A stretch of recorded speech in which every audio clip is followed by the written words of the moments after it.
Ordinary's 10% niacinamide serum absolutely destroyed my skin barrier, and it took me about 3 months to get it back to kind of where it was before with a whole lot of extra scarring. I just want to say right off the bat, I don't have sensitive skin, and I've never really disliked a product more in my entire life. Like, nothing has ever ruined my skin like this. Like, of course it's not ruined, but like, it really, really messed up my skin.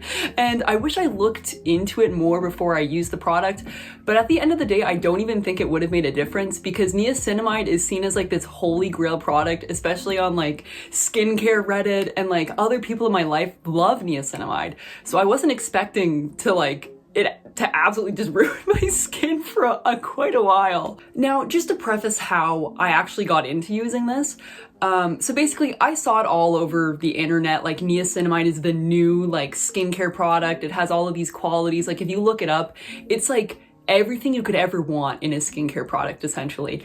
And my mom loves it, absolutely loves it, and it uses the 10%.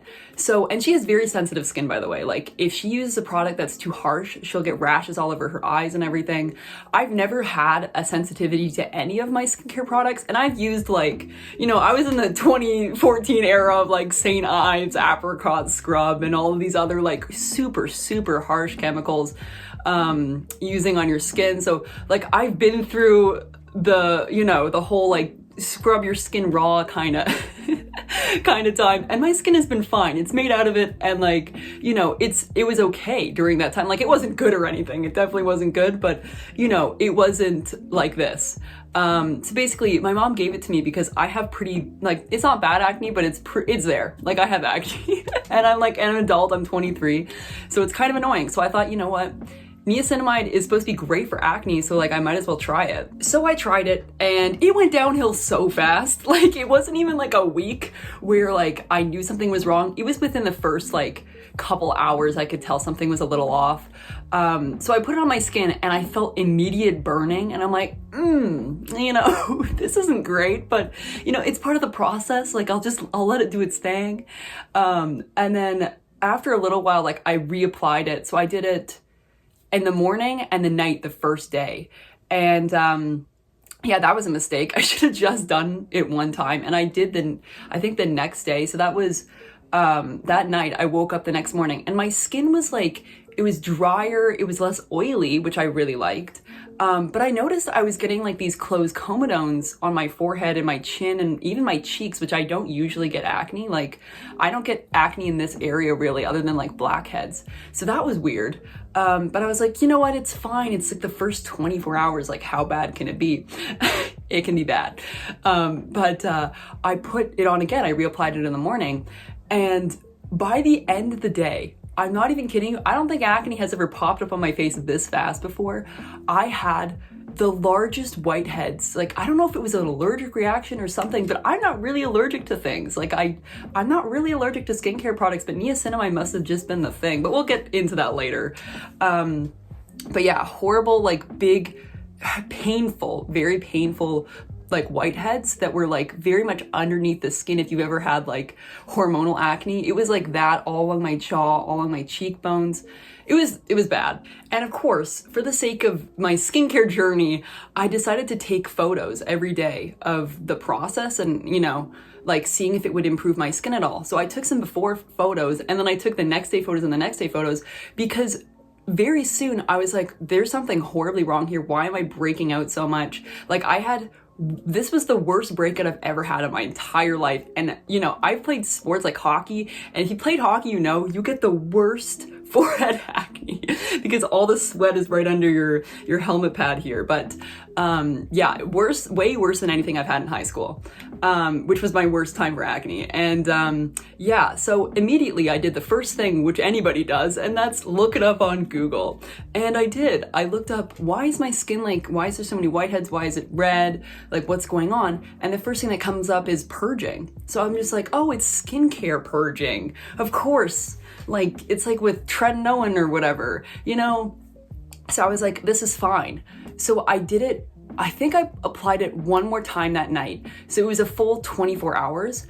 And by that point, my skin, like, even though it was purging to me, it did not feel like it. Like, it was not, it was angry, very inflamed. It was painful too. So I knew something was very wrong. So I just stopped using it. I didn't care if it was purging. I didn't care if in, 4 weeks my skin would be magically incredibly better, because, there had to be something wrong here. And even though, like, I wish I stopped before I looked up purging, like, I wish I just took the sign and went, okay, something's wrong here. Let's stop using this. But don't look it up on the internet. Ask a dermatologist if you have one. But yeah, anyway, so that didn't go well. And by the next day, it was bad. Like, I had the worst acne, as I said, in my entire life, and I didn't know how to fix it. My next course of action was to ask my friend Lauren. She has been in a couple of my videos, and she is actually a cosmetic scientist. And so I asked her, I was like, Lauren, my skin, it's like freaking out. I sent her photos. She's like, oh my gosh, what is going on? And I'm like, I'm using 10% niacinamide. And she's like, Bronwyn, that's way too strong. Like, what are you doing? Don't use 10% niacinamide. And I'm like, but everybody on Reddit loves it. It's just like, it doesn't matter. That's way too strong.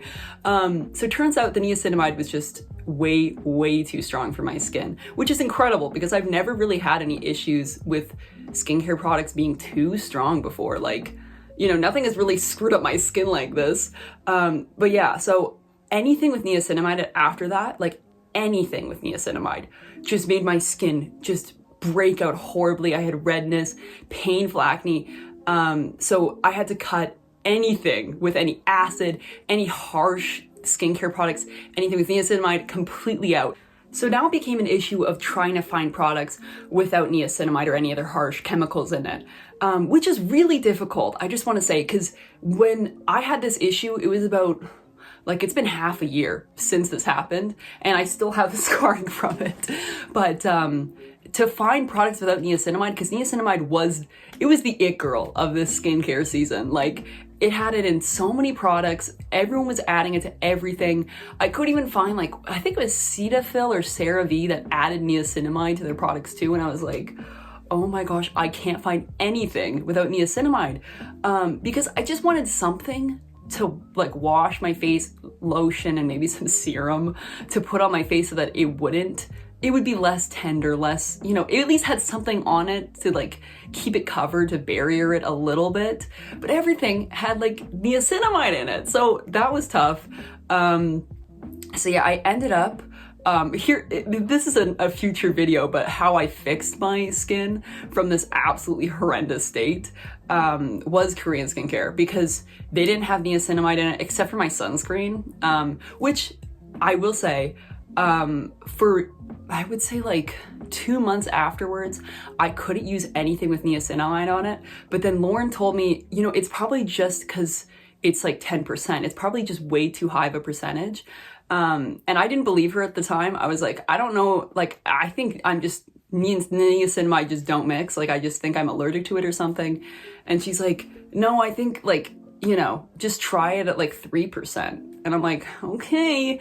So I tried the WaterFit 1004 Madagascar Asiatica. I think that's what it's called. The HydroFit sunscreen that was really popular last year. And it was great. Like, I had no problems with it. I had problems with it when I was starting, like when my skin was inflamed. Like, it did not like the niacinamide. But after my skin had healed a little bit, it took the 3% like a champ. Like, it was perfectly fine. And I love it now. Absolutely love it. It's my favorite sunscreen. So it really was just the 10%, and it was the Ordinary's product. Like, I don't know what happened with that, but I refuse to use it. Like, I'm never gonna touch that stuff ever again. Like, that was horrible. But yeah, so next video is gonna be how I fix my skin because it took months to get it back to normal. Like, it was a process. And I was lucky that I just finished school at that point, and I was like, looking around for jobs so that people wouldn't really see my face, because oh my gosh, if I had to start a job and my skin was that bad, I would be miserable. I really would, because I couldn't even cover it with concealer because it was so sensitive. So I'm glad that I was in a plateau point in my life where nothing really big was happening. Yeah, because I was very focused on, like, fixing my skin because it was pretty painful. But yeah, pretty good. That's the story of how much I hate niacinamide, the ordinary. Or at least just the ordinary is 10% niacinamide. I don't think niacinamide is, you know, an evil product. I don't think it's gonna ruin everybody's skin, because so many people love it. Like, and you know, it kind of sucks when everyone loves something. It's kind of like when you watch a movie and like everyone around you loves it, but you didn't really love it, and you're like, yeah, it was great, even though like you hated it. That's how I feel about like the ordinary's 10% niacinamide. It's like everyone loves it, and I really don't. I really don't. And it sucks because like my mom uses it every day and she loves it. So a little weird, but yeah, that's my story with niacinamide. Wish it worked for me. I really do. But yeah. Thank you so much for watching this video, and I'll see you next time. Bye.